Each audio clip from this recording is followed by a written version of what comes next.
তো good evening সবাইকে। আজকে হচ্ছে ওই দিনেরই সন্ধ্যাবেলার এটা ভিডিওটা।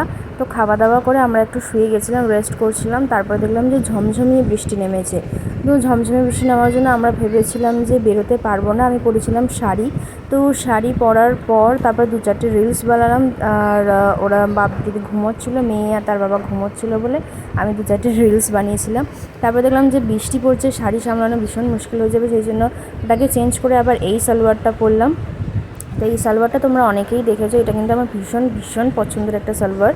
তো আর দেখো ঘরের কি অবস্থা, মানে এইরকম সিচুয়েশানটা রেখেই আমরা বেরোচ্ছি। যাবো হচ্ছে ঢেউসাগর, কিন্তু জানি না আমরা কতটা কি দেখতে পাবো, কারণ বৃষ্টি হচ্ছে। তো এসছি যখন দেখি চলো নিশ্চয়ই হয়তো খোলা থাকবে। তো বলতে বলতে এই যে দেখো আমরা চলে এসেছি। আর এসেই শুনলাম যে ঢেউসাগরের অলমোস্ট টোটালি বন্ধ করে দিয়েছে। ব্যাড লাক আমাদের। তো ওরা বৃষ্টির জন্য পুরো লাইটিং রাইড যত কিছু আছে সবই বন্ধ করে দিয়েছে। যারা যারা দীঘা গেছে তারা জানো যে ঢেউসাগরে কী কী আছে, তো সেই জন্য আমি ডিটেলসে কিছু বলছি না। আর তো যারা জানো না তাদের জন্য বলছি, ঢেউসাগরে অনেক রকম বাচ্চাদের রাইড আছে, যেটা তোমরা ইউটিউবে সার্চ করলে পেয়ে যাবে, বা ফেসবুকেও পেয়ে যাবে, যেখানে সার্চ করলে পেয়ে যাবে যে দীঘাতে এই ঢেউসাগরের মধ্যে কী কী আছে। তো আমাদের ব্যাড লাক যে বৃষ্টির মধ্যে আমরা বেরিয়েছি, কিন্তু কিছুই দেখতে পাইনি, রাইডও চড়তে পারিনি, কিছুই হয়নি। তো যাই হোক, আর আমাদের স্টেটাও মানে আমরা হোটেলটা কালকেই ছেড়ে দেবো, সেই জন্য ভাবলাম যে পরে অন্য সময় শোবা বলে পরে অন্য সময় এসে এইগুলো ঘুরে যাব। তো যাই হোক, বৃষ্টির মধ্যে এখানে বৃষ্টির ওয়েদার অলরেডি শুরু হয়ে গেছে। তো সেই জন্য আমরা ভাবলাম যে থাক, আর কি করব, আর তো আর করার নেই কিছু। তবুও আমরা ভাবছিলাম যে দেখি যদি কিছু চালু থাকে, কিন্তু দেখলাম যে কিছুই নেই, সবই বন্ধ করে দিয়েছে। ওরা বললো যদি শর্ট সার্কিট হয়ে যায় সেটার জন্য ওরা রেসপন্সিবিলিটি নেবে না, সেই জন্য সবটাই অফ করে দিয়েছে। বাট এখানে অনেক সুন্দর সুন্দর জিনিস রয়েছে, বাচ্চাদের বড়দের প্রচুর সুন্দর সুন্দর জিনিস রয়েছে। টয় ট্রেন আছে, নানা রকম রাইড আছে, বোটিং আছে, বাচ্চাদের অনেক রকম জিনিস দেখার আছে। তো যাই হোক, ওকে দেখাতে পারলাম না বৃষ্টির জন্যই, তো আর কিছু করার নেই।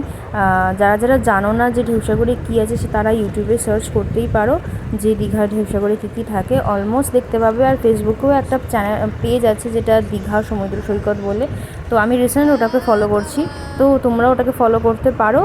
তো ওটাতে তোমার সমস্ত মোটামুটি পেয়ে যাবে যে কী কী আছে না আছে। তো যাই হোক, আমরা রেডি হই, এই অবস্থা, আমাদের কিছু করার নেই, কী করবো আর জানি না।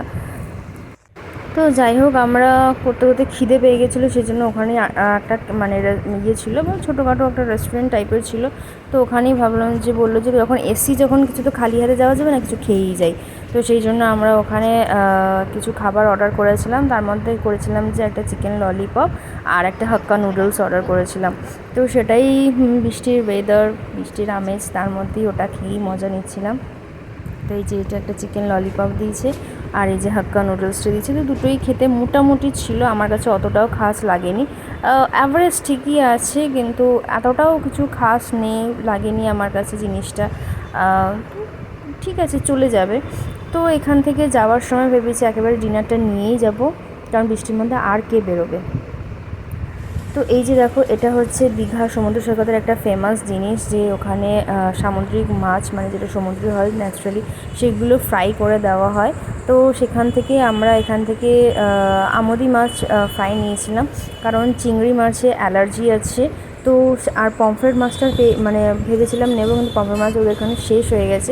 আরেকটা জায়গায় যেটা দেখছিলাম সেখানেও এসব কিছু ছিল না, সেখানে অনেক বড় বড় মাছ ছিল, তারপর কাঁকড়া ছিল, আরও কী কী ছিল যেগুলো ভালো লাগছিলো না দেখতে। তো সেই জন্য ভাবলাম যে এনার কাছ থেকে নিই। তো ওনাকে এখানে চিংড়ি রয়েছে, পমফ্রেট রয়েছে, আমুদি রয়েছে, লোটে রয়েছে, তো এইসব রয়েছে। তো যাই হোক, তারপরে আমরা ওখান থেকে ওরপি পাশের দোকান থেকে ডিনার করেছি, কিন্তু ডিনারটা জাস্ট অখাদ্য, মানে জাস্ট বলার মধ্যে অখাদ্য, একদম ফালতু ডিনার দিয়েছে। ভাত বলো, মানে ভেজ মিল বলো কি রুটি বলো, যাই হোক, তরকা নামে একটা কলঙ্ক, জাস্ট একদম ফালতু, মানে একদম ফালতু, মানে ফালতু। একটা মল আছে, সিটি সাইড বলে কিছু মল আছে, তো ওটার অপোজিটেই এই দোকানটা আছে। ওখানে দীঘাতে গেলে প্লিজ কেউ ওই হোটেল থেকে কোনো খাবার নেবে না, একদম ফালতু খাবার দিয়েছে।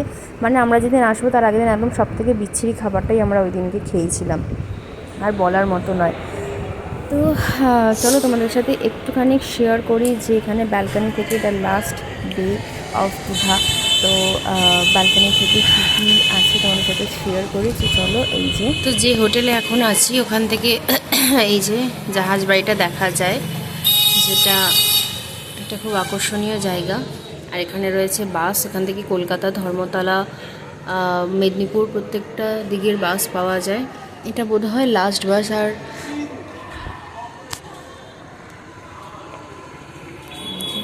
পুরো মেন রোডের ওপর, এটা হচ্ছে একদম দীঘা রোড। এই রোডটা হচ্ছে পুরো দীঘা রোড, মানে এখান থেকে কলকাতা যাওয়ার বাস, যত রকমের বাস এখানে পাওয়া যায়। হালকা ঝিরিঝিরি বৃষ্টি হচ্ছে।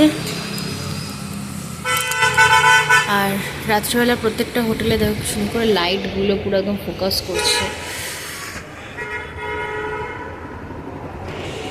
আর এই যে রাস্তাটা, এই রাস্তাটা দিয়ে বিচের রাস্তা, এই যে এই রাস্তাটা হচ্ছে বিচের রাস্তা।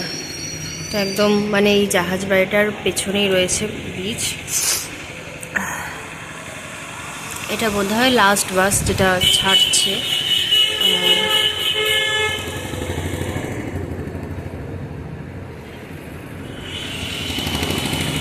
তো এখন এসে একটু করিডোরে হাঁটাহাঁটি করছি, কারণ খাওয়াটা এত অতিরিক্ত হয়ে গেছে যে পারছি না শুয়ে বসে থাকতে। তো সেই জন্য ভাবলাম যে একটু হাঁটি আর একটু দেখাই যাক। তবে বাসটা এসি বাস, বলবো এসি বাস, বেশ বড় সড়োই আছে। বোধহয় এটা দীঘা থেকে ওই দিকে কোথাও একটা যাবে। এই কলকাতা সাইডটা হচ্ছে এইদিকে, মানে এই সাইডটা হচ্ছে কলকাতা, আর ওই সাইডটা বোধহয় অন্য কোনো রাস্তা আছে যাবে। তো যাই হোক, বৃষ্টির ওয়েদারটা দেখেই সব কালকে প্ল্যানটা করা হবে। যদি বৃষ্টি হয় তাহলে কালকে ভাবছি বাড়ি চলে যাবো, কারণ এখান থেকে বাড়ি খুব একটা দূর না, মানে আমার যেখানে যা রয়েছে, ভাসুর রয়েছে, তো সেখানটা খুব একটা দূরে নয়, এখান থেকে পাশেই আছে।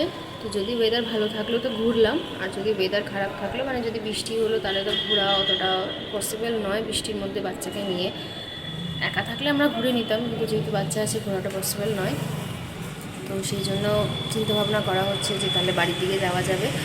আর শুক্রবারে আমাদের ট্রেনের টিকিট কনফার্ম করা হয়ে গেছে। তো সেই কারণের জন্য কালকে যদি ঘোরা হয় তো ভালো কথা।